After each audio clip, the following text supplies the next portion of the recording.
রাস্তাটা পরিষ্কার করুন, রাস্তাটা পরিষ্কার করো ভাই। দাদা বলুন এইখানে একটু দাঁড়াও, সামনে বলুন।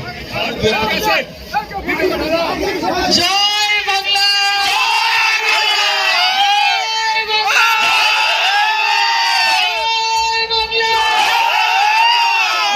হয়ে গেছে, এই আওয়াজেই তো খেলা হয়ে গেছে।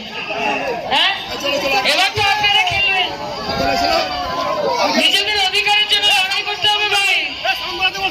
তৃণমূল কংগ্রেসকে জেতার একটা বিষয় না, নিজেকে জেতার একটা বিষয়। আর মমতাদির সঙ্গে থাকলে নিজের সঙ্গে থাকবে। কোনো উন্নয়ন করবে না, বিজেপিও করবে না, করবে তৃণমূল কংগ্রেস।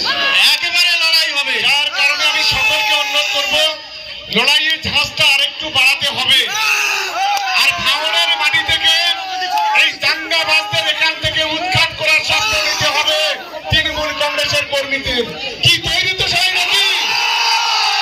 সেই মানসিকতা নিয়ে চলুন, আস্তে আস্তে জায়গা দিন, সামনে আরো দুটো তিনটে শওকত মোল্লা জিন্দাবাদ, শওকত মোল্লা জিন্দাবাদ, সাইনি ভাই জিন্দাবাদ, সাইনি ভাই জিন্দাবাদ, শওকত মোল্লা জিন্দাবাদ, সাইনি ভাই জিন্দাবাদ, সাইনি ভাই জিন্দাবাদ। সর্বস্তরের নাগরিক, আমার মেয়েরা, বোনেরা, দিদিরা, আমার সমবয়স্ক বয়োজ্যেষ্ঠ, আমার ছোট ছোট ভাই বোনেরা, আমাদের পিতৃতুল্য মানুষ যারা আছেন তাদের সকলকে আমাদের দলের পক্ষ থেকে ধন্যবাদ, অভিনন্দন, ভালোবাসা জানাচ্ছি। যে ভালোবাসায় আপনারা বাঁধলেন, আমরা চির কৃতজ্ঞ।